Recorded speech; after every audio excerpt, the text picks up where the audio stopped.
দুহাত তুলে বলুন, আকাশ বাতাস কাঁপিয়ে, জয় বাংলা, জয় বাংলা, জয় বাংলা, জয় বাংলা, জয় বাংলা।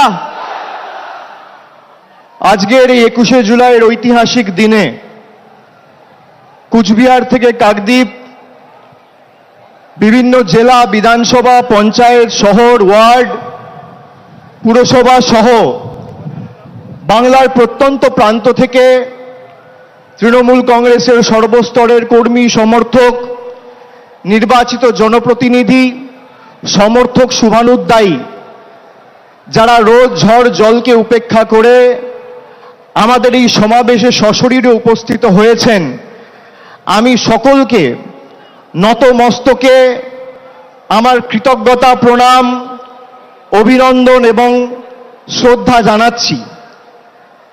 গুরু পূর্ণিমার এই পবিত্র দিনে আমার অগ্রজ এবং প্রবীণ যারা রয়েছেন তাদের সকলকে আমি বিনম্র চিত্তে আমার শ্রদ্ধা, কৃতজ্ঞতা জানাচ্ছি। সমবয়সী সতীর্থদের অভিনন্দন, শুভেচ্ছা, ছোটদের ভালোবাসা। 24-এর এই নির্বাচনের ঐতিহাসিক জয়, যা আমরা ব্রিগেডের মাটি থেকে 10ই মার্চ আপনাদের সকলের আশীর্বাদকে পাথেয় এবং পথ চলার প্রেরণা করে লড়াই শুরু করেছিলাম। আমরা মানুষকে বলেছিলাম যে আমরা জনগণের শক্তিতে বিশ্বাস করি, আমরা স্বৈরতান্ত্রিক শাসকের শক্তিতে বিশ্বাস করি না, আমরা বিশ্বাস করি জনগণের গর্জনে। জনগণের গর্জন কি? জুনের 4 তারিখ ভারতবর্ষকে বাংলার মানুষ দেখিয়েছে। এই যে বিপুল জয়, এই জয়ের প্রধান কারিগর যদি কেউ হয় তাহলে আজকে রোদ ঝড় জল উপেক্ষা করে যারা 21শে জুলাইকে সফল সার্থক করতে বিপুল সংখ্যায় উপস্থিত হয়েছে, তৃণমূলের প্রত্যেকটা সৈনিকের জয়। এই জয় আপনাদের চরণে এবং আমাদের নেত্রীর চরণে আমরা সকলে সমবেত হয়ে এই সভা মঞ্চে যারা রয়েছি তারা সমর্পণ করছি। আপনাদের সকলের পায়ে হাত দিয়ে আমি প্রণাম করছি। গত বছর 21শে জুলাইয়ে বলেছিলাম যে মানুষের শক্তি কি আমরা দেখাবো। আমরা 24-এর 21শে জুলাইয়ে বিজেপিকে ধুয়ে মুছে বাংলা থেকে সাফ করে দেখিয়েছি।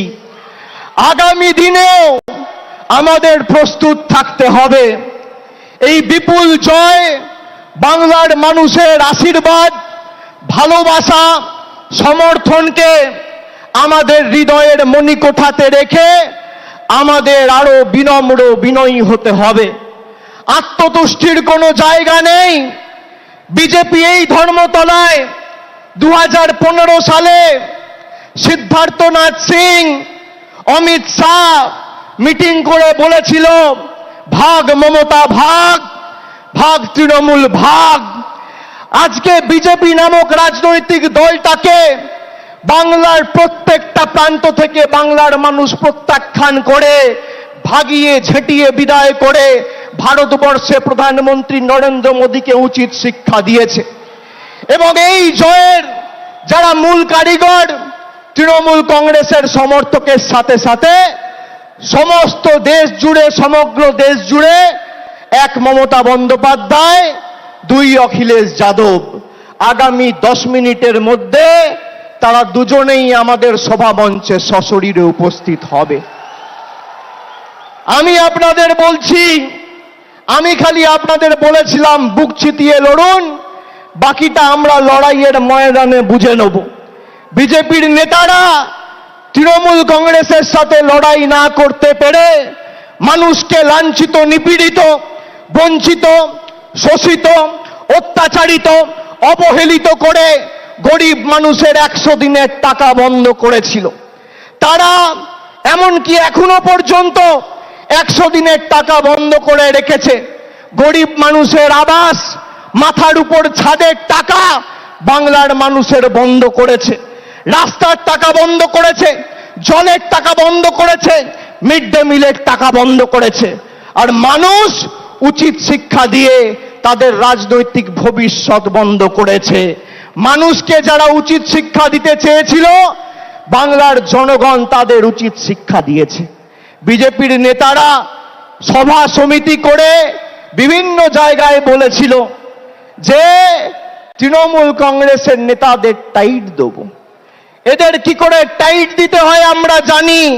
তারা ভুলে গেছিল ইডি আর সিবিআই এর হাতে যে স্ক্রু ড্রাইভারটা আছে, তার থেকে মানুষের হাতে স্ক্রু ড্রাইভার আর হাতুড়ির দম আর শক্তি অনেক বেশি। আজকে সারা ভারতবর্ষ জুড়ে যারা বলেছিল আব কি বার 400 পার, 240-এ থেমে গেছে। যারা বাংলায় বলেছিল ইসবার 200 পার, 70-এ তাদের অশ্বমেধের ঘোড়া বাংলার মানুষ আর তৃণমূল কংগ্রেসের সৈনিকেরা আটকে দিয়েছে। আরে বিজেপির কাছে সব আছে, ইডি আছে, সিবিআই আছে, সংবাদ মাধ্যম আছে, বিচার ব্যবস্থার একাংশ আছে, ইনকাম ট্যাক্স আছে, টাকা আছে, অর্থবল আছে, পেশি শক্তি আছে। তৃণমূলের কাছে জনতা জনার্দন আছে আর লক্ষ লক্ষ তৃণমূল কর্মী আছে। আসো জনতার দরবারে, জনতার ময়দানে লড়াই হোক। কার কত ক্ষমতা, কত ধানে কত চাল, মানুষ প্রমাণ করবে। 2014-এ কেন্দ্রে ক্ষমতায় আসার পর থেকে 10 বছর ধরে ইডি সিবিআই বিচার ব্যবস্থার একাংশ সংবাদ মাধ্যমকে ব্যবহার করে তৃণমূলকে ছোট করতে গিয়ে এরা বাংলাকে ছোট করেছে। আপনারা দেখেছেন এই নির্বাচনের 2 মাস আগে সন্দেশখালি করে যারা গলা ফাটিয়েছিল, 4 তারিখ ভোটের ফল বেরিয়েছে। আজকে 21শে জুলাই, প্রায় 50 দিন পার হতে চলেছে। সেই সন্দেশখালি যাকে বিজেপি হাতিয়ার করে সারা দেশের কাছে বাংলাকে ছোট করেছিল, সেই সন্দেশখালি যেই লোকসভা আসনের অধীনে, সেই বসিরহাট লোকসভা থেকে 3,50,000-এর বেশি ব্যবধানে তৃণমূল কংগ্রেস জিতেছে। আমি ধন্যবাদ জানাই আপনাদের সাথে সাথে আমাকে যারা নির্বাচিত করেছে এই সভা থেকে। আমি ডায়মন্ড হারবারের প্রত্যেক মা বোন ভাইদের, যারা বাংলার মধ্যে সর্বোচ্চ ভোটে তৃণমূলের প্রার্থী মমতা বন্দ্যোপাধ্যায়ের প্রার্থী জোড়া ফুলের প্রার্থীকে জিতিয়ে নতুন অধ্যায় সৃষ্টি করেছে, যারা বলেছিল এবার তৃণমূল কংগ্রেস ডায়মন্ড হারবার থেকে 3 নম্বর হবে, তাদের বাড়া ভাতে ছাই দিয়ে আপনারা 7,10,900 ভোটে আমাকে ডায়মন্ড হারবার থেকে জিতিয়েছেন। আমি কৃতজ্ঞ আপনাদের কাছে।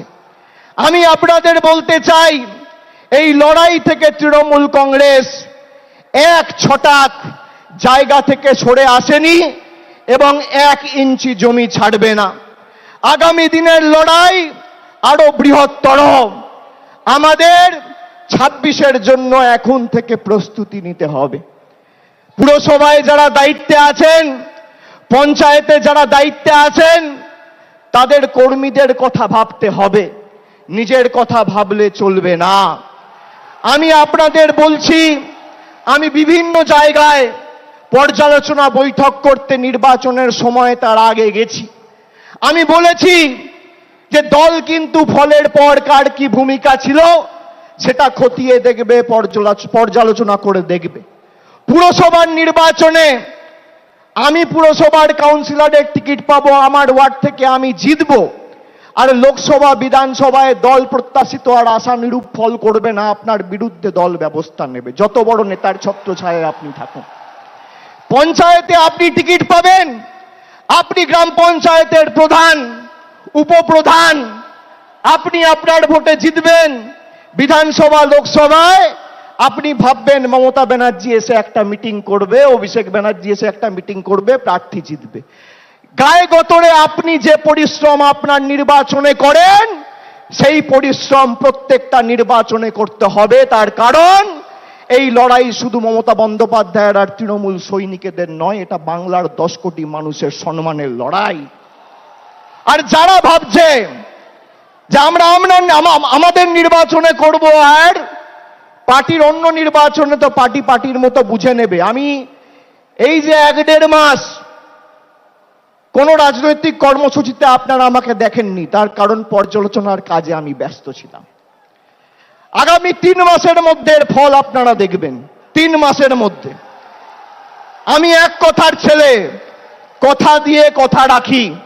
আমি বলেছিলাম 2021 সালের 21শে জুলাইয়ে যে যারা তৃণমূলে 21-এর নির্বাচনের আগে নিঃশ্বাস নিতে কষ্ট হচ্ছে, দম বন্ধ হয়ে আসছে বলে তৃণমূল ছেড়ে বিজেপিতে গেছিল, আবার যখন ফিরে আসতে চেয়েছে আমরা কয়েকজনকে দলে নিয়েছি। আমি কথা দিয়েছিলাম যারা দলে ঢুকছে তাদের কাউকে তৃণমূল কংগ্রেসের একটা সৈনিকের উপর ছড়ি ঘোরাতে দেবো না। 3 বছর পর আজকে তারা পারেনি।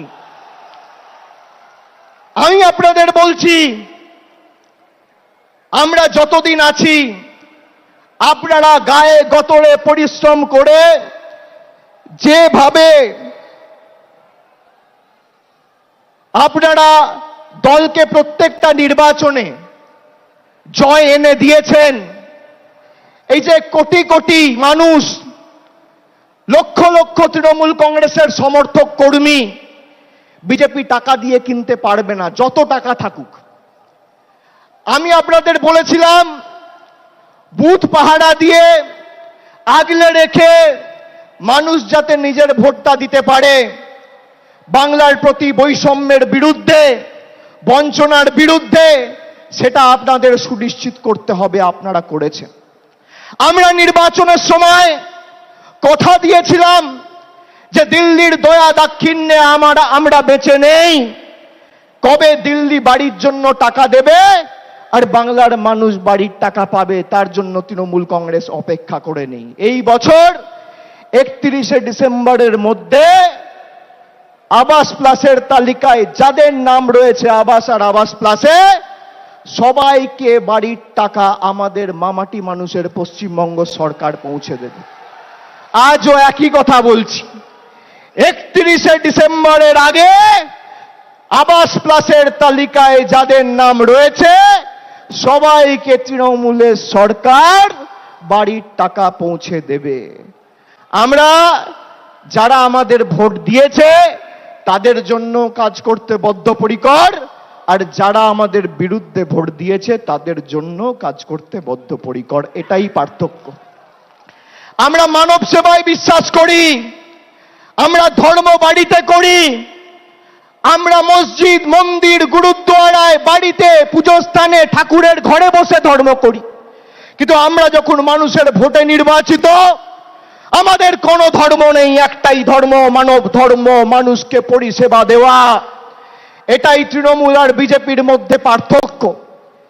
যারা ধর্মের উস্কানি দিয়ে রাজনীতি করে, কেন্দ্রীয় তদন্তকারী সংস্থাদের রক্তচক্ষুকে হাতিয়ার করে বাংলার মানুষকে শাস্তি দিতে চেয়েছেন, তৃণমূল কংগ্রেসকে দুর্বল করতে চেয়েছেন, তাদেরকে আমি একটা প্রশ্ন করতে চাই। 21শে জুলাই 2021 সালে যেদিনকে হয়েছিল, আমরা মানুষকে ধন্যবাদ দিয়ে বলেছিলাম যে আমরা আপনাদের জন্য আরো বেশি করে কাজ করতে বদ্ধপরিকর। তার 1 বছর পরে 21শে জুলাই 2022 সালে, 21শে জুলাই যেদিন হয়েছিল তার পরের দিন পার্থ চ্যাটার্জির বাড়িতে ইডি রেড করে তাকে গ্রেপ্তার করে। যদি কেউ দোষ করে তার বিরুদ্ধে ব্যবস্থা হোক। আমরা কোনো দোষকে, কোনো অন্যায়কে প্রশ্রয় দিই না।